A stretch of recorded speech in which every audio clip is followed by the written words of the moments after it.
Hi guys, Honza from Recumbent News here. I'm with Peter Stull from Bicycle Man. We are in Alfred Station, New York, in the USA. Peter is known for his very nice recumbent shop, but also the museum, let's say. And that is what is today the of an interest for me. Get to talk about the antiques. Yeah. Good. Yeah. Do you like it? I guess so. Oh yeah. So why would they're fun. I want to write down the story of every one of them, but I haven't yet anyway. So yeah. Okay. But be warned, I will talk as long as you want or longer. So at least some background of Bicycle Man. How did you get into bicycles, recumbents? When I was 11, I was helping a friend clean out his parents' garage, and his mom said the first thing we had to do was throw away these two bicycles. So I went in the kitchen, borrowed their phone, and called my mom, and she brought up the Rambler and dragged those two bikes home, and I was in business. So that's how I got into bicycles. Then my father was a professor, and when I graduated from high school, of course I was going to go to college. So I went to college for a year, and at the end of that he said, you're not doing very good in college. You need to either buckle down and get to work or find something else to do. So I got a friend to take all the junk bikes, old bikes, out of the basement of their house and move them to a house over in Andover, which is 10 miles from where I grew up. I lived with a guy there who used to teach in a one-room schoolhouse and had never lived in a house with electricity, and a lot of stories about Willie. He's an amazing guy. And I lived with him for 2 years and ran a bike shop in his living room. First year actually was just used bikes, and the bike shop was on his front porch. In the 50s, his father passed away, and he didn't think he'd be able to afford the gas bill to heat the house. So he turned off the gas and was just going to heat with wood, and that winter the pipes froze, and that was it. There was no plumbing. So one day I was at Willie's house. I lived there for 2 years. I was at Willie's house, and I went to take my old Schwinn over to the laundromat and get water. I carried 7 gallons at a time of water. So I went over to get water, and I walked in, and there was a guy working on a washing machine. He said, "What are you doing?" And I said, I don't have any water. I'm come to get water. He goes, "Oh man, the last place we lived. Oh man, yeah, I'll go take all you want, no problem." And it was like sudden friends. It was great. I came back a week later, and he was still there. And he said, "Didn't you get your water?" And I said, "Well, I got my water and used it up, and I came back for more." He said, No, I mean, didn't you get your pipes fixed?" I said, "Oh, no, man, no." The pipes froze in the 50s. And then he said, as the saying, and they all moved away from me on the bench there. He said, "As long as you don't take hot water, that's okay." So I ran a bike shop for a long time, and I raced bikes, and between the wrenching and the racing, my wrist got sore. Mm-hmm. And it got where I couldn't ride my race bike anymore. So I got a recumbent in '95, a Rand's Rocket. Actually, this back in the day when Randy Schlitter would answer the phone at Rand's, I called up Rand's, I called up Vision, and Randy answered at Rand's, and I asked him a couple questions, and he answered them, and he asked, what are you doing or something? I said, "Well, I'm trying to decide. I want to get my first recumbent. I'm trying to decide if I should get a Vision R40 or a Rand's Rocket, because those are the two least expensive things. I think I could afford maybe one of those." And I said, "The Vision's really kind of attractive because it could be long wheelbase or short wheelbase, above seat steering or below seat steering. And if I get the one that I think I want and I don't like it, I can just buy a couple parts and have the next one." And he said, "Well, that's true. It's very versatile. You can do that, but it's not, the design isn't optimized for any one of those designs." Okay. And I thought, that's a good point. And yeah, the Rand's Rocket is a better above seat short wheelbase than any Vision, in my opinion. But it's only an above seat short wheelbase. Yeah. So anyway. So which one did you buy? I bought the Rocket. Yeah. I bought a Rocket, and I rode centuries on it, and made some college students really mad that this 45-year-old was keeping up with them on a 20-inch bike, 20-inch wheels. "What are you doing still behind me?" I did a century one time, and I was riding behind a college student on a Italian bike with campy derailleurs, and really nice bike, real nice bike. But he was my bike is so nice. And I was on a Rocket, which is, fine, but it's nothing fancy. Yeah. And we were riding out of town, and he looked over his shoulder and saw me, and he got on the pedals, and I'm going to drop this guy. And he'd do that. He'd pick up the pace for, 2 or 3 miles, and then he'd settle down a little bit, and I'd sweat for a little while to keep with him, and then he'd settle down, and I'd be no problem. And after 5 miles, he'd look back, oh, there he is again. Finally, I pulled up next to him and said, thanks for the draft, man. You've burned me out. I'll let you go. But the Rocket was, it was just so comfortable. Any recumbent, almost any. There's some recumbents I find uncomfortable, but they're few, and none of them are still in business. So you don't have to worry about that. Unless you're shopping for used stuff. The Giant Revive seat is way too hard for my bony butt. And the Haluzic seats are, they're way too hard. They're mesh, but my bony butt does not like those. So other than that, pretty much every recumbent is more comfortable than any upright I ever rode. So was Runs your first brand you offer in the shop? Yep. Or that was first I had the Rans, and I offered that, and nobody was interested. It was too much money. It was $860 at the time, and that was too much money. Most of the bikes we had were $200 to $400, so that was twice. Yeah. The local people, they've been coming back to me for repairs and used bikes and stuff for 20, 30 years at that point, or more. That was 95. So yeah, 20, 30 years. And so the next year I said, well, recumbents are really cool. People are going to want them. So I got a Bike E, which lowers the price a bit. And a couple of people test rode it, but nobody was really interested. And then I got a Maxim Revile is how I reacted to writing it. But anyway, Revile? I forget how it was. Anyway, it was thoroughly mediocre. It had so much tiller steering that when I went to do a sharp left turn, I would start by turning like this, and then I would put my right hand in the left handlebar and complete the turn like that, and then bring it back into center. And we sold that one that year. It was like $390 or something. We sold that, and then the next year, people started to find our website, and because we were debt-free, as the business grew a little bit, any extra cash that came in could go right into inventory. And we went so we started in 95, sold our first recumbent in 98, and in 2001, there was a New York bike show in the downstairs of the World Trade Center. And I took 12 different recumbents in my minivan, on and in the minivan. And while I was there, I told everybody that my van had the largest selection of recumbents in the Northeast, which I think was true in 2001. And there were maybe 8 bikes. So we had about 20 recumbents in 2001. And then it grew. And it was interesting when we got into we started to expand. I said, well, we ought to have a below seat steering bike. So I got the Visions, and they sold fairly well. But the next year, things had picked up some more, and I decided to get another below-seat bike, and I got the Haluzic. And people would come and test ride below-seat steering, and the Vision sales dropped right off because the Haluzic steered so much better because it's remote steer and it's designed to maximize the one position, and the Vision sales dropped right off. So it was interesting how at one point we had, I think, 14 or 15 brands, and we'd add new brands, and some of the brands we'd had previously would just drop right off because they weren't competitive with this new whatever it was. Yeah. So when did you become a purely recumbent shop? 3 or 4 years ago. Oh, okay. Yeah, pretty recently. Like I said, we have locals that have been, at this point, they've been coming back to us for 40, 50 years. Yeah, okay. And major, when the way it got to started to be such a big part of... Recumbents were, in 2005, recumbents were 80% of our business. Okay. So it was mostly recumbents, but it got where we couldn't stock enough diamond frame bikes to have a size run. Somebody would come in and say, well, I'm going to do this, and I weigh that much, and we'd say, oh, well, you need this size bike, and there's a good model for you, and we carried Fuji at that time, and we could order one, but, we can't get one just for you to try because we sell 5 or 6 a year.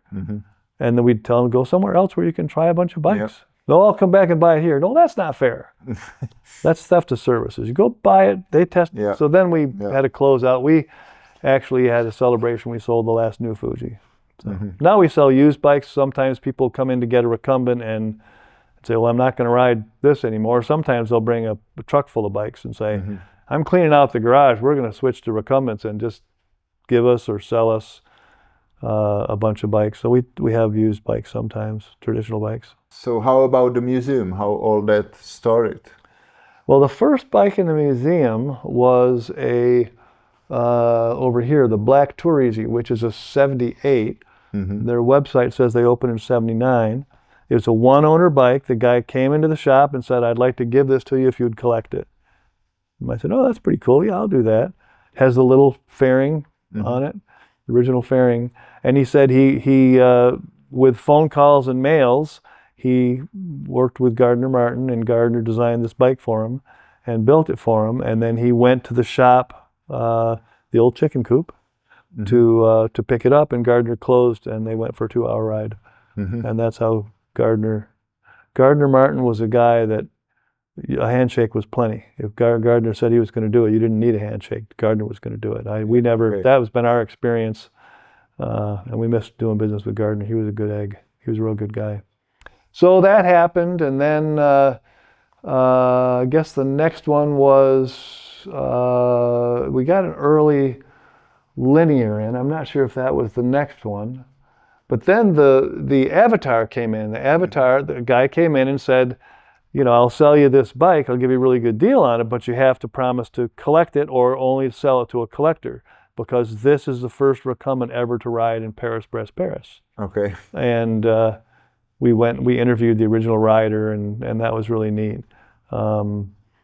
So that bike, that's serial number 0024 of the Avatar 2000, it's 1980. The first recumbent I rode, actually, was in 79. I was at the New York City Bike Show at Columbus Circle in the old Coliseum. And the Sturmey Archer booth had an Avatar 2000. And I asked him because it had Sturmey drum brakes. That wasn't standard on them, but it did. That one did. So, I asked if I could ride it, and they explained to me that you have to go to college to learn to ride a recumbent or something like that. And I was like, yeah, okay. But thought it was really an interesting bike. So, at the last day of the show in the afternoon, the bike had moved to the Bicycling Magazine booth because they were going to do a review of it. And of course, the last day of the show, everybody's got their red plastic cup of beer, right? So I went over to their booth and I said, gee, can I try riding that bike? And they said, you can try. So I rode up and down the aisles, and, a couple missed starts, but it was okay. That was the first one I rode. The second one I rode was somebody brought a hypercycle like that one into the shop, and I forget what was wrong with it, but my policy for decades was everything I fixed I would ride, and so I fixed it and took it for a ride, and that was pretty neat too. Although hypercycle that's a very accurate name of the way it handles. Yeah. It's like a 36-inch wheelbase or something. It's hyper. But that's one of the Turner design bikes. And so which one of them is the one you are most proud of? Well, the one that was in Paris-Brest-Paris, the Avatar. Yeah, that's the star of the show in my mind. Although we have the first linear with below seat steering, and we have the first linear that ever sold, and we have one of 5 Haluzic Traverse with full suspension, and we have an Easy One that Gardner Martin made in California, and we also have an Easy One. It's not on display, but from the first container from Taiwan. Okay. Gardner said you take a bike and you send it to Taiwan, and they make an exact replica that weighs 4 or 5 pounds more. And there's the first comfort cycle is up there. There's a P38 with factory below seat steering up here. Yep. There's 5 of those or something. Here's an 86 Ryan that's pretty neat. We had a 91 Ryan, And somebody called me up and said, I've got this old Ryan. It's really old. I don't know if it's worth anything to anybody, but maybe you could use the parts. If you would pay the shipping, I'll give it to you. I said, yeah, sure, that'd be great. So he sent me this bike. It's pristine. I mean, it's gorgeous. I called him up and said, tell me more. He said, well, I went to Dick Ryan's house and the bike was in his living room. And I rode up and down his street and got out my wallet and counted out the cash and bought the bike. And he said, but I don't ride it anymore. I'm a logger and I get all the exercise I need at work. So I don't ride it, so you can have it. So I sent him $500. It's a very nice bike. It's an 86, so it's a real early Ryan. Okay. So which one you think is the most interesting or most... Well, there's some really weird trikes at the other end of the room. There's some really weird trikes. There's one hand trike where you're laying on a, we can go look at it later, you're laying on a platform and there are two levers coming up here and you go like this to make it go. Okay. And if you know I think, the levers go like this to steer. Yeah. And if you're familiar with the Allen X bike, which was you push treadles like this, and the below this platform you're on, it's an Allen X mechanism attached to those levers. You would have to be extremely strong to make that thing go anywhere. Yeah. That's an interesting one. And there's a 1992 Ice back there that's pretty neat. There's we ought to walk around and look at some of the early trikes. What's that? Do you have any back-to-back tandems? I don't have a back-to-back tandem. Ice made two of them. Ice made two. But that is a trike. There is way more bikes, like two-wheelers. Yeah. Right, back. Ice did a trike like this. They did a back-to-back trike. They made two of them, and that was it. They stopped. Yeah. And one of them is still riding. He's called us and was wondering about getting some repair or something, but the other one I haven't heard from, but it's out there somewhere. So how many, in general, how many units you have in the... There are 35 on display and another, I think there's 85 altogether. Okay. We just don't have room to display them. I bought a few here. We'll ride them tomorrow or maybe later this evening. This is a Sidewinder with rear steering, which is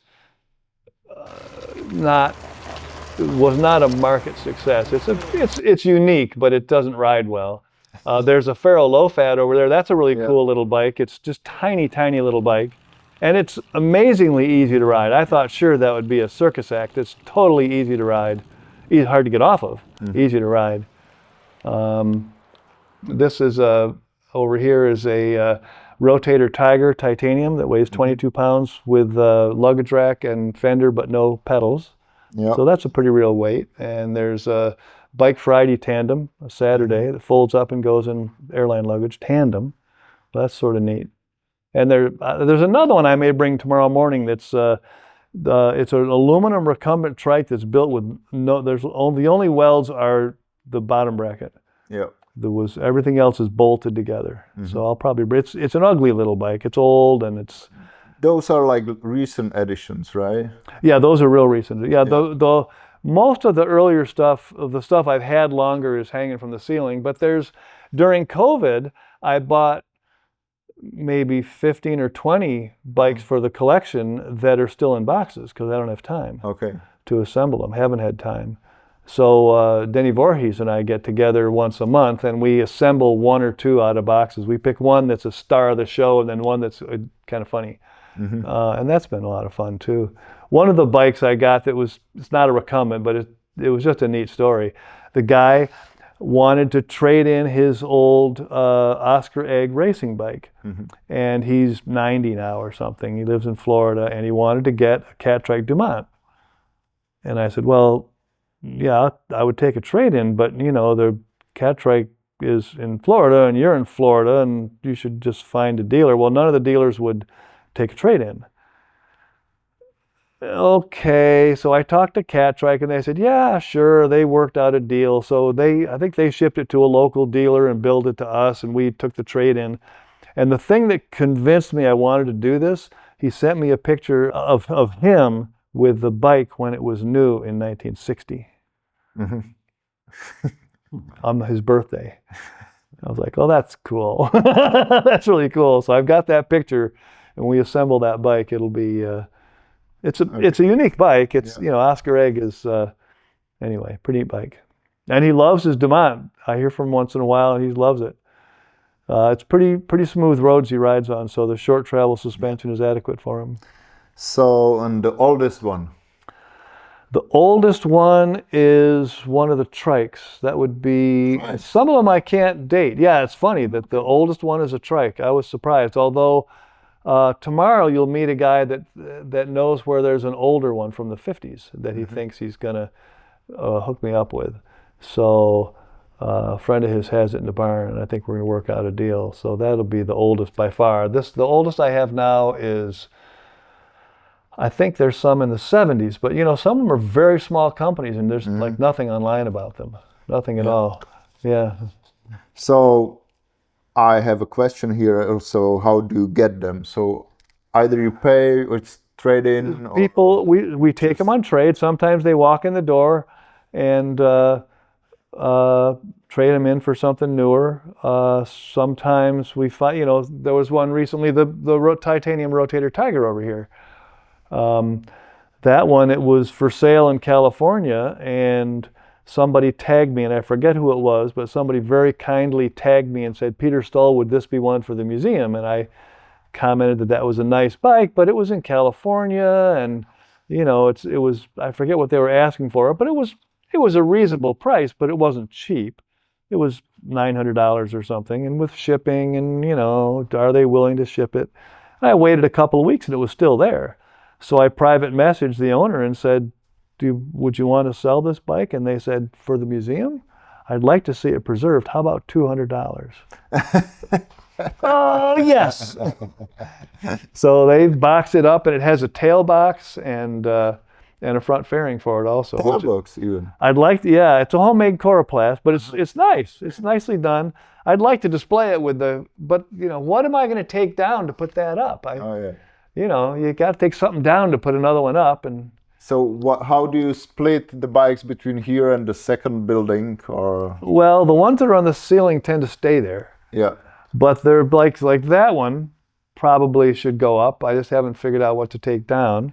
And this one, the Ferro Low Fat, we have one to show and one to go. So I've got two of those. Denny says you've got 14% of them, all the lifetime production of that bike. I remember when the manufacturer, the designer, went out of business, Dan Duquesne, he died, and I thought, and I didn't get one, and I have two. So, but I watch Craigslist, and now that people know I have a collection, people will contact me when something interesting is for sale, and a fair number of bikes have been donated, which is very nice. So you are like actively seeking. Yeah, we don't have a big budget, but we're actively seeking bikes. Yep. Okay. Yep. The other building we have is about as big as this room, but it has 12-foot ceilings. So if I can get that building into decent condition, which is a long job, then there'd be plenty of room to display them all. So what about brands, recumbent brands that went out of business, and you think it was a loss for the industry? Well, the first thing comes to mind is Haluzik. Haluzik, they handled really, really nicely. I never liked their seat. I was talking to Bill Haluzik one time, and I said, people don't really like your seats. He said, tell them in 25 miles they'll get used to it. And I said, well, they're all going to make a decision and buy a bike in less than 25 miles. And he's like, well, they'll get used to it. That's fine. And I said, so finally what I did to get his attention, I said, well, what would it cost to buy one of your bikes without a seat? And he went, well, you really mean it? Well, yeah. Because, I said, you're the guy, you started this company, and you designed it, and you build them, and you're just an amazing guy. I really, it's an honor to talk to you. But what I do is I talk to people that are looking for recumbents all day, and they don't like your seat, and they buy something else. He said, oh. But not much after that, he went out of business. He actually made frame sets for a little while. It wasn't because of the seat. He said that it was too hard to deal with Shimano. I don't disagree. One of our advantage being linear, we manufacture linear, is that we're a bike shop, And if there's something we're good at, it's purchasing bike parts. Mm-hmm. So if we need bike parts for Linear, that's secondhand for us. For him, he was not a bike shop. He was a tech geek. We had a guy in the shop one time that saw Haluzik, and he said, "Is that William Haluzik?" As well, Bill. He goes, "Yeah, William. Yeah, I went to high school with him. He was a geek before it was popular."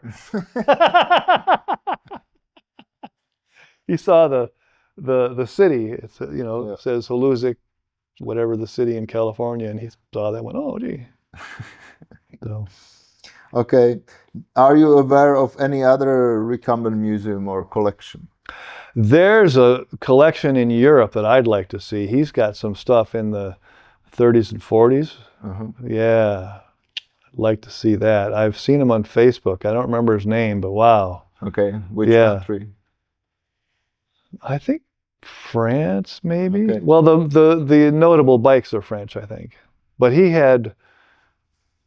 Our collection is bigger, but we don't have anything before 1970. Uh-huh. And he had 3 or 4 before World War II, I think. Yeah, that was really impressive because it's so different from ours. Yeah. But we're still looking. We may build someday. I may build a replica of the 1933 Velocar, mm-hmm. the one that set the record and got us all outlawed. Yeah. Actually, only outlawed in international. They were still allowed in U.S. time trials until Tim Brummer won his age group one year, and then they outlawed that the next year. The rule in the U.S. was it had to be less than 2 meters long. So he took a Dutch M5, I think it was, mm-hmm. and shortened the chain stays and put a 24-inch wheel in the back that brought it down under the length. Okay. And then he built a tail box he could rest. There was a neck rest and tail box, and did an hour time trial and kicked butt, and they outlawed it. So, yeah. Okay. So, say, is there any model nowadays which is so, like, unique or interesting or so that you think in, say, 20 years it would fit into your museum? Well, there's a couple we don't have. We don't have an early HP Velo. We had a used one came in. It was in beautiful shape, but it was a non-folding grasshopper, mm-hmm. and we checked with the company, and it was in the first production run. But a street machine is what you want. Mm-hmm. An early street machine would be what I want. And we haven't found one of those. I think an early tie fly would be a neat bike one day. It's a very unique bike. The most unique bike that's currently on the market. I mean, there's, we're not talking about somebody in his garage builds a weird bike, but a production bike might be the tie fly. The front suspension, I keep going back to that. The front suspension of the tie fly is phenomenally well done. It's an excellent use of the material. The way it's attached, all the attachment points bend, so there's no stress risers there, and it's just exceptionally well done. And so I'm enamored of that very much. What about velomobiles? I don't know a lot about velo. I'm interested. I don't think the market's that good out here in the country. Mm-hmm. But I think in urban places they're more interesting maybe than out. Here the roads are all 55 mile an hour, and they may not have shoulders, and it's 8 or 10 miles to the next town, and I think I look back at velomobiles. We've had, I think, 3 different. We actually have an antique velomobile in the collection. Mm-hmm. We can look at that. It's huge. It won't fit through our 40-inch door. Mm-hmm. It's huge. And somebody brought it in and they wanted a repair estimate or a purchase offer. And I looked at it, and to really work on it, you have to disassemble the frame and take it out of the shell. Yeah. And then fix it and put it back in. And I threw a number at them for repair, and they said, what would you give me for it? It was not much because it needs all this work. I'm one of my goals this summer is to get in a good enough shape I can ride it home, because it's not going to fit in my Prius.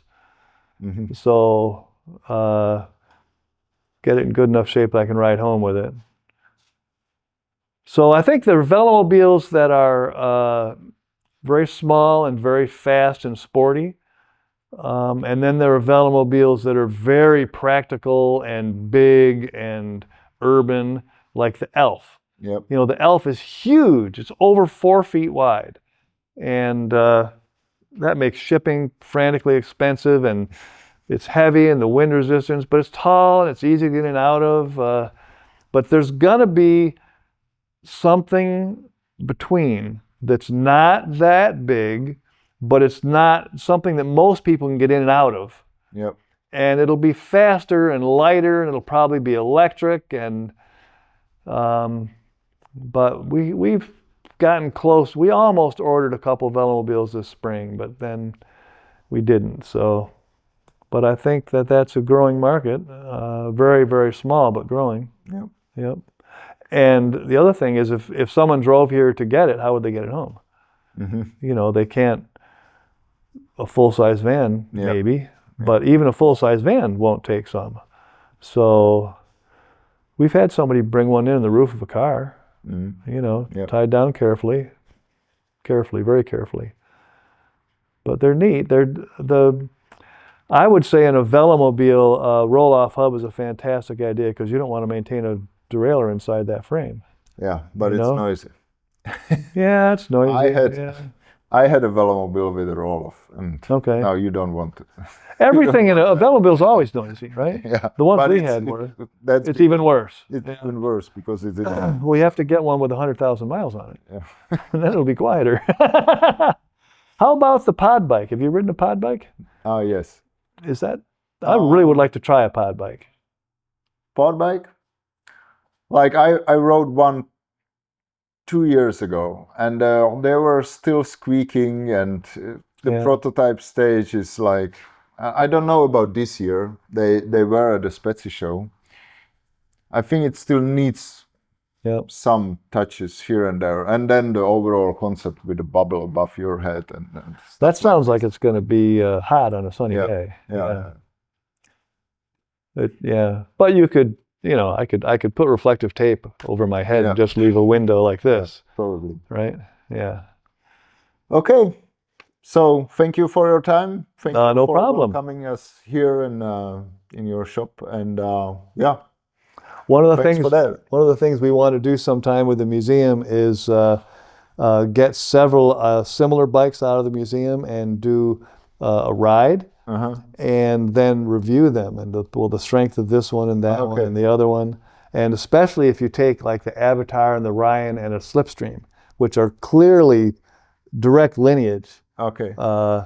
That'd be interesting to see. You know, is there anything we like better about the Avatar, or did the Ryan improve everything, or how about the Slipstream? Is that an improvement in all ways? Yeah. Or the Ryan is a venerable bike. We're probably going to make replica seat covers for the Ryan. Mm-hmm. So if anybody needs a seat cover for Ryan, we'll probably have them in 2 or 3 weeks. Thank you. Thank you. It's good to see you again.